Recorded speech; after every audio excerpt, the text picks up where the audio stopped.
Une audience, celle accordée par le président de la République à un envoyé spécial de son homologue du Nigeria, c'était ce matin.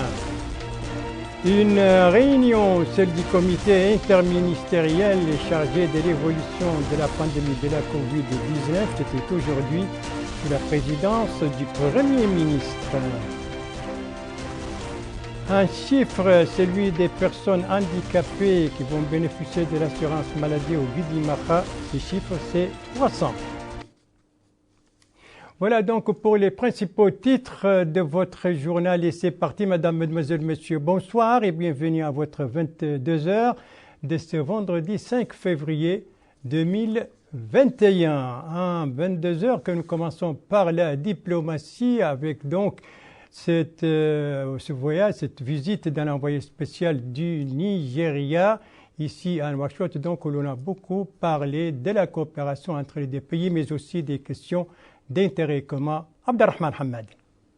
Le président de la République, son Excellence, M. Mohamed Ould Cheikh Al-Ghazouani, a reçu en audience aujourd'hui au palais présidentiel M. Mohamed Mahmoud Boubacar, ministre nigérian de l'Environnement, envoyé spécial de son Excellence Muhammadu Buhari, président de la République fédérale du Nigeria. À sa sortie de l'audience, l'envoyé spécial a déclaré qu'il a été honoré de transmettre au président de la République, son Excellence Mohamed Ould Cheikh Al-Ghazouani, un message de son frère et ami, son Excellence Muhammadu Buhari, relatif au domaine de coopération unissant les deux pays. Il a indiqué qu'il a discuté avec le président de la République l'initiative de la Grande Muraille Verte et les perspectives d'avenir visant à améliorer la situation économique des citoyens. Mohamed Mahmoud Boubacar a également précisé que la maîtrise des interventions et des initiatives africaines concernant la lutte contre la désertification, la récupération des terres dégradées et la préservation de la diversité biologique ont été évoquées, soulignant qu'il a écouté les orientations du président de la République dans ce domaine. Notons que Mohamed Mahmoud Boubacar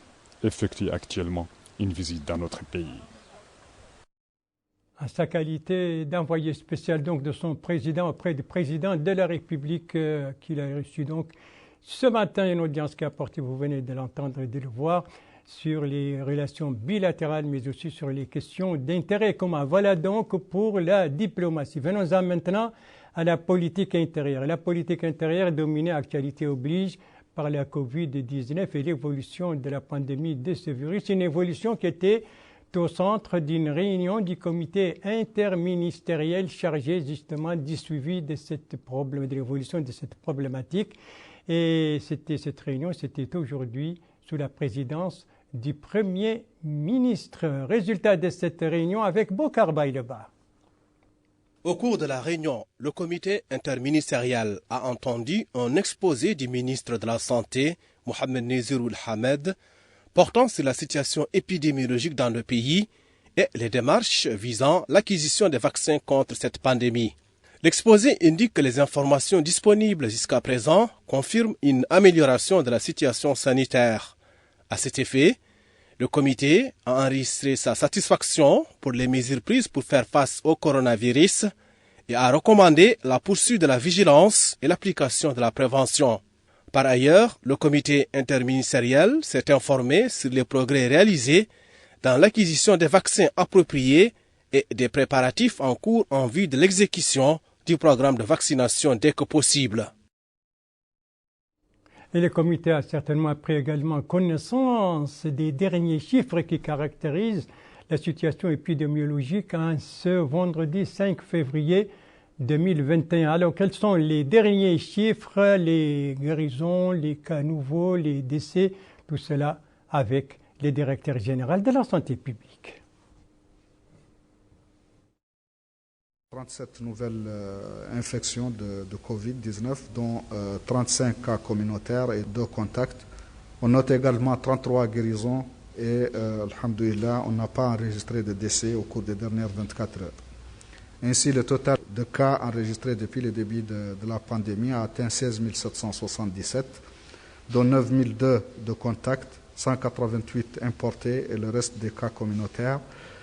Les guérisons ont atteint 15 946 et les décès 425.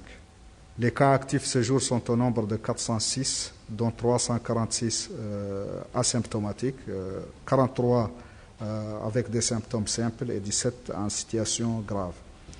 Les nouveaux cas se répartissent comme suit entre les Muqata'a, Gerou 3 cas, Kifa 1 cas, 5 cas à Boutilimi, 3 à Kermessin, 1 à Medderdra, 1 à Atar, 1 à Nouadhibou, 2 à Silibabi, 3 à Oksar, 12 à Tevraghzena, 3 à Théaret, 1 cas à Toujounine et 1 cas à Arafat.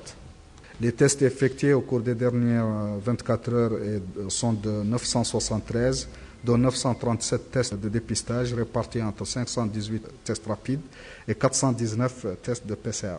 Et ces tests sont répartis comme suit entre les régions: 86 au Houd Sharqi, 2 au Houd Gharbi, 82 à Nasaba, 21 au Gorgol, 40 au Brakna, 47 au Trarza, 13 à Nadrar, 41 à Nouadhibou, 12 au Tagan, 27 au Guidimaka, 5 au Trarza, 1 test à Ninchiri, 493 à Nouakchott-Ouest, 61 à Nouakchott-Nord et 42 à Nouakchott-Sud.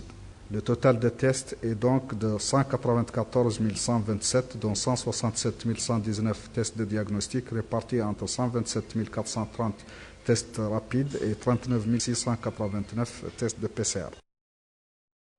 33 guérisons, 37 nouveaux cas et Allah soit loué, pas de décès. Voilà comment se caractérise l'évolution de la pandémie de la Covid-19 en ce vendredi 5 février 2021.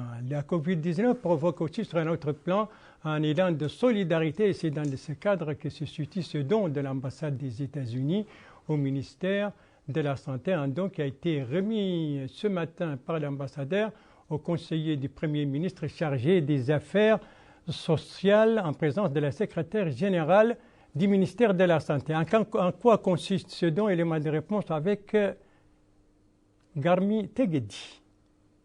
Au total, 50 000 masques, 1500 blouses et 2000 gants ont constitué l'aide donnée par l'ambassade des États-Unis au ministère de la Santé. Ce don s'inscrit dans le cadre de l'appui de la stratégie des autorités publiques pour lutter contre la deuxième vague de la pandémie du Covid-19. Le conseiller du Premier ministre chargé des Affaires sociales a dans un mot indiqué que cette aide contribuera à faire face à la deuxième vague de la pandémie du Covid-19. Les items qui composent cet important don entrent principalement dans la prévention contre les infections. Il s'agit principalement de masques, de protection, de combinaisons, de gants.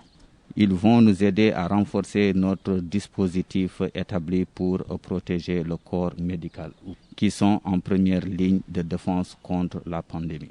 Si la situation épidémiologique en Mauritanie est relativement satisfaisante, c'est d'abord par la grâce de Allah, le Tout-Puissant. Ensuite, la résilience de notre système sanitaire et le respect de l'application des mesures barrières par nos populations. Et enfin, c'est surtout grâce à l'effort du gouvernement dans le cadre de la solidarité nationale. L'ambassadeur des États-Unis dans notre pays a quant à lui souligné que cette aide s'inscrit dans le cadre des relations bilatérales entre nos deux pays. L'ambassade des États-Unis, grâce à les fonds qui étaient fournis par le département de défense américain, nous avons acheté les matériaux ici, les masques, les gants et les protective suits, les PPE pour assister le ministère de la Santé. Il a indiqué que ce don contribuera à l'efficacité et la disponibilité des structures sanitaires pour accueillir les malades. Voilà pour ce don donc de l'ambassade des États-Unis au ministère de la Santé. Autre chose dans cette actualité qui n'a rien à voir avec la Covid-19, plusieurs décorations faites au nom du président de la République, à commencer justement par celle faite par le ministre des Affaires étrangères, de la coopération et des Mauritaniens de l'extérieur à l'ambassadeur des États-Unis en Mauritanie. Il a été décoré de commandeur de l'ordre national de mérite. Une décoration à l'occasion de la fin de sa mission dans notre pays. Plusieurs responsables du ministère ont assisté à cette cérémonie. Et puis, après la cérémonie, le ministre a reçu le diplomate américain. C'était en présence du secrétaire général et du directeur général de la coopération au ministère des Affaires étrangères, de la coopération et des Mauritaniens de l'extérieur. la cérémonie de décoration donc au niveau du ministère des Affaires étrangères ce matin.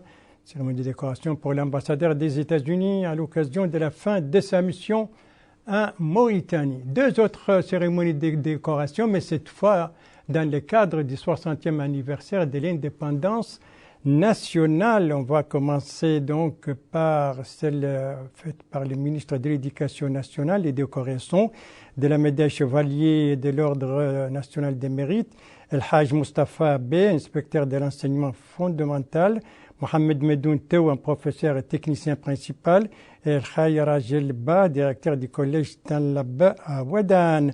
Dans la médaille d'honneur première classe, Madame Jeannette Yazid Bi Babti, inspectrice d'enseignement fondamental à l'INI de Nouakchott, et enfin de la médaille d'honneur deuxième classe, Ahmedou Mohamed Lemine El-Bichi, professeur au lycée de Tichit.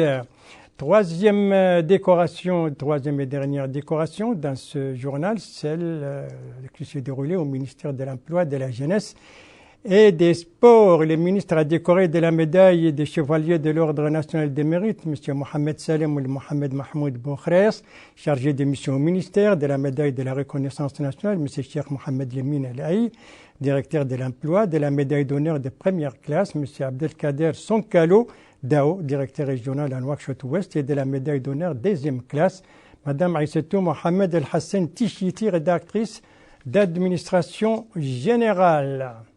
Ces 2 dernières cérémonies de décoration, je le rappelle, se situent dans le cadre du 60e anniversaire de l'indépendance nationale, et celle qui les avait précédées, c'était à l'occasion de la fin de la mission de l'ambassadeur des États-Unis dans notre pays. Voilà donc pour ces cérémonies de décoration. Dans le domaine pédagogique, on va parler de cette journée de sensibilisation organisée par le ministère de l'Éducation nationale, de la formation technique et de la recherche, cérémonie qui s'est déroulée aujourd'hui à l'ancienne maison des jeunes ici à Nouakchott. Sensibilisation autour de quoi, Al-Hajj Abdallah Din?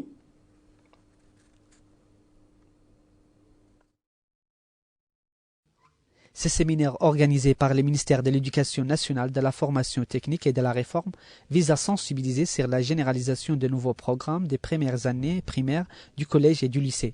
Ces nouveaux programmes vont contribuer à développer les méthodes pédagogiques nationales. Au cours du lancement de ces séminaires, le ministère de l'Éducation nationale, de la formation technique et de la réforme, M. Aïni Noulayi, a déclaré que son département a effectué une revue profonde et large des manuels pédagogiques pour tous les 3 niveaux d'enseignement primaire du collège et du lycée.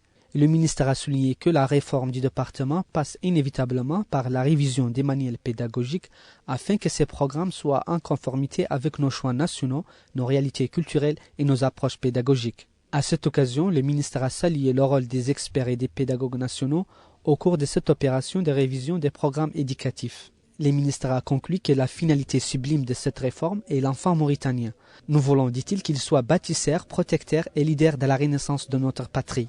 Dans le cadre de sa politique visant à réformer le département de l'éducation, le ministère a mené durant les mois écoulés une révision des programmes éducatifs. Les efforts déployés par le ministère se sont traduits par une série de formations destinées à toutes les structures d'encadrement pédagogique et administratif. Un manuel scolaire conçu conformément au nouveau programme, disponible et accessible à tous les élèves à la rentrée scolaire, a constitué une priorité pour le département de l'éducation nationale. Le nouveau plan de la réforme du département vise à former une nouvelle génération dotée du savoir, des connaissances et des compétences en technologie.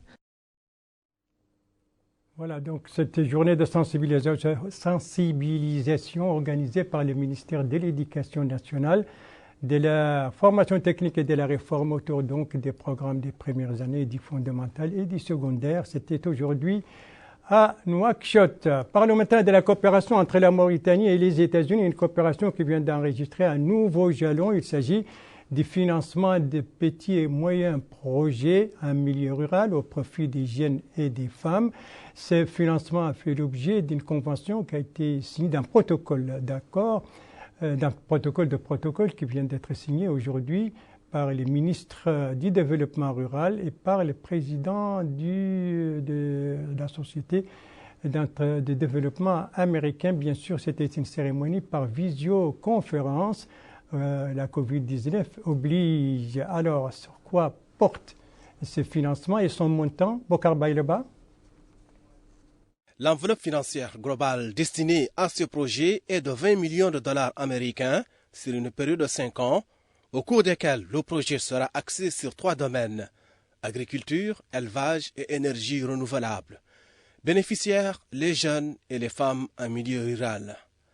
À cette occasion, le ministre du Développement rural, Dioul Zen, a déclaré que la signature de ce protocole de coopération constitue une impulsion au partenariat entre la Mauritanie et les États-Unis d'Amérique, notamment dans le domaine du développement rural.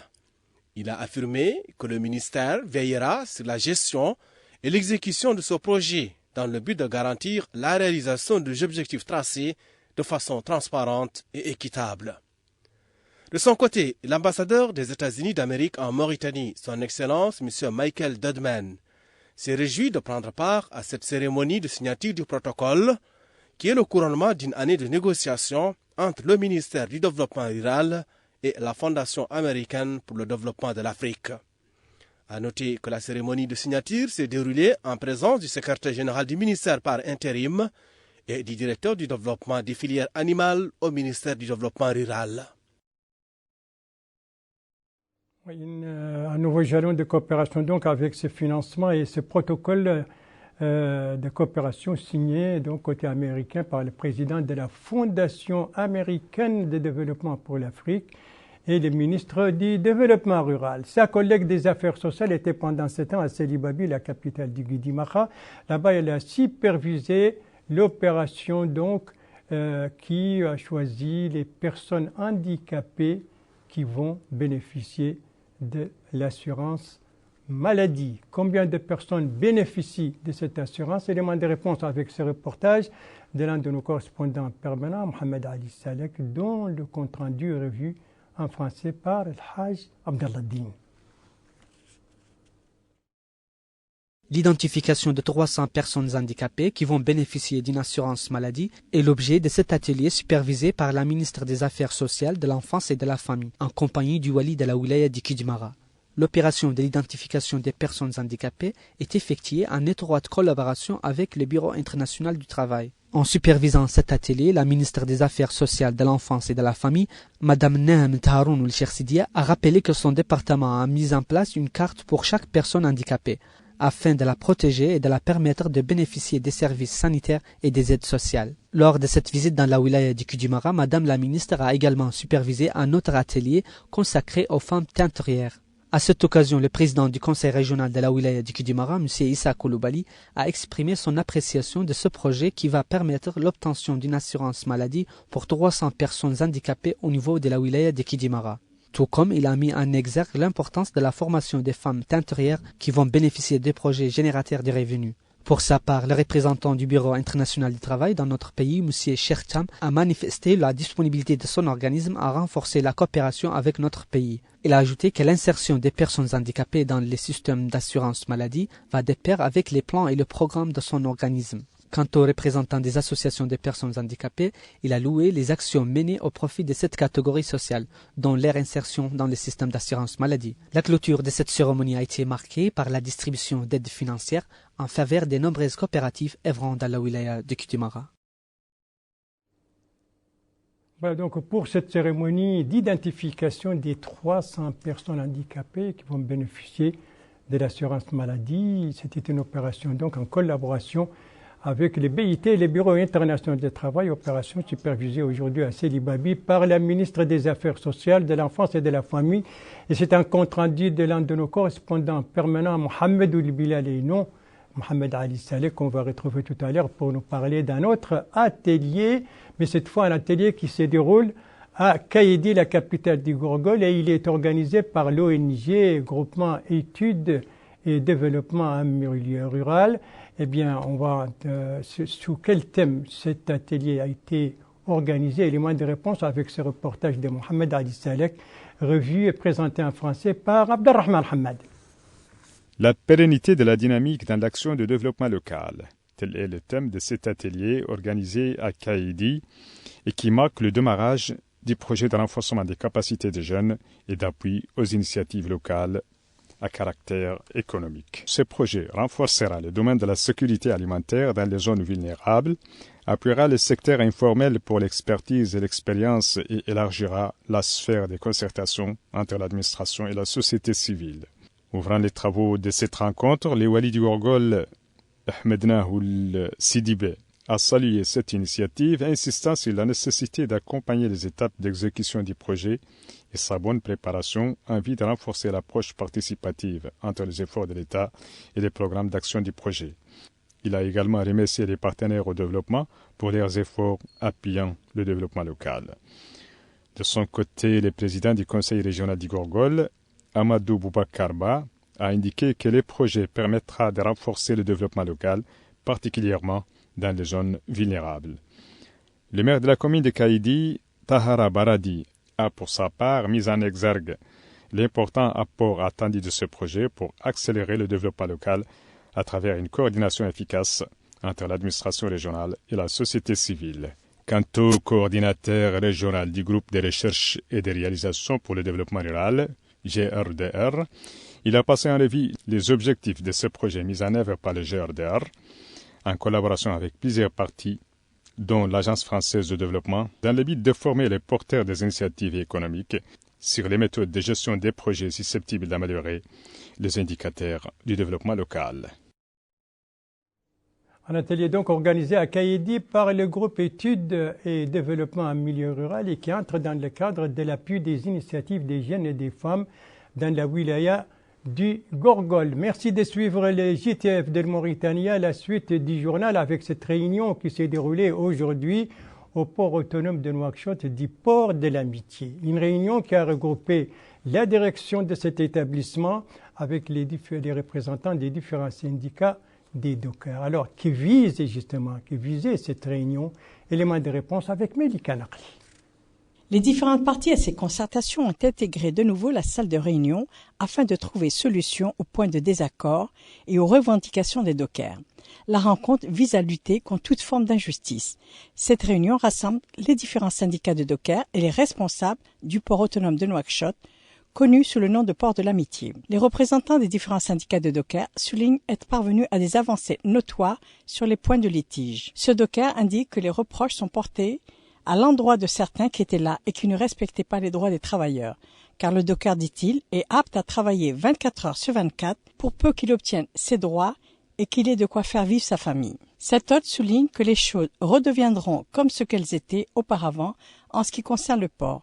Le gouvernement, ajoute-t-il, a pris des mesures que nous respectons. Les représentants des syndicats des dockers ne cachent pas leur confiance dans la voie préconisée par les responsables du port autonome de Nouakchott il y a quelques semaines. Ils pensent que c'est la meilleure manière de résoudre leurs problèmes et d'assurer l'avènement d'un port plus compétitif. Quant à celui-ci, il déclare que sa longue expérience lui permet d'affirmer n'avoir jamais vu une telle initiative permettant de résoudre les problèmes tels que celle menée par le directeur du port et de ce fait, nous nous sommes concertés avec lui pour arriver à une solution.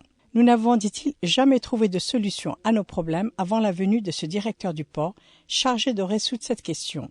Nous le soutenons et demandons à toutes les autorités de le soutenir. Au port autonome de Nouakchott s'était tenue il y a quelques semaines une journée de concertation portant sur le cadre juridique et les procédés de gestion de la main-d'œuvre portuaire pour l'avènement d'un port plus compétitif. Des concertations ont été tenues avec les représentants des syndicats des dockers pour entamer une page nouvelle. Une page nouvelle donc entre les syndicats des dockers et la direction du port et c'était l'objet donc de la réunion aujourd'hui entre ces différentes parties. Venons-en maintenant à l'actualité politique avec l'activité des formations politiques avec celle de deux groupes parlementaires, celui de l'IPR et celui de Tewasol. Les images que vous voyez, ce sont celles du groupe parlementaire de l'IPR qui a tenu aujourd'hui un point de presse pour donc parler des activités de ce groupe, faire le bilan des activités de ce groupe durant la session parlementaire écoulée. et présenter les différents projets de loi adoptés lors de la dernière session parlementaire et il a parlé du rôle joué par le groupe dans le cadre de son travail sur le terrain et sa contribution dans la solution de certains problèmes qui se posent aux citoyens. Cette conférence de presse entre dans le cadre de la politique d'ouverture suivie par le président de la République. M. Mohamed Ould Cheikh El Ghazouani a notamment déclaré le président du groupe parlementaire de l'IPER. Quant au groupe parlementaire de Tawassul, lui aussi a animé aujourd'hui une conférence de presse au siège central du parti à Nouakchott. Et c'était l'occasion pour les participants de faire un bilan de l'action de ce groupe durant la dernière session parlementaire. Et les différents orateurs ont souligné le rôle actif et important du groupe au sein de l'Assemblée nationale. Et d'ailleurs, le parti Tawassul a publié un communiqué saluant justement le travail de ce groupe malgré le contexte difficile que vit le pays en raison de la Covid-19.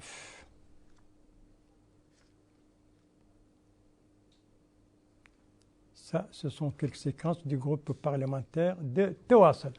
Voilà, et c'est sur cette activité politique que se termine ce journal. Merci à vous, madame, mademoiselle, monsieur, de l'avoir suivi. Merci bien entendu aux équipes rédaction et techniques qui ont participé à sa conception. Je vous en rappelle les principales informations. Ça, c'est le palais présidentiel et ça, c'est l'envoyé spécial du président du Nigeria. Il a été reçu ce matin par le président de la République à qui il a remis un message du président du Nigeria. Ici, nous sommes à la primature et ça, c'est la réunion du comité interministériel chargé du suivi de l'évolution de la pandémie de la Covid-19. Réunion tenue aujourd'hui sous la présidence du Premier ministre. Et là, nous sommes à Selibabi où la ministre des Affaires sociales, de l'Enfance et de la Famille a supervisé l'opération d'identification des 300 personnes handicapées devant bénéficier de l'assurance maladie. Et justement à propos de la maladie, je vous rappelle tout simplement de ne pas oublier les gestes barrières, des gestes très simples, c'est-à-dire rester à la maison, ne sortir que par nécessité, et si on sort par nécessité, ne pas oublier le masque et ne pas oublier non plus la distanciation sociale par rapport aux autres. Ce sont des gestes très simples qui dépendent de chacun de nous et qui permettent de sauver des vies. Votre santé est entre vos mains. Prenez soin de vous pour vous préserver et préserver les autres. Et si vous aimez vos proches, eh bien, pas d'approche et pas non plus de reproches. Sur ce, je vous souhaite une très très bonne fin de soirée, une très très bonne fin de semaine et je vous donne rendez-vous, Inch'Allah, demain à la même heure, 22h. Bonsoir.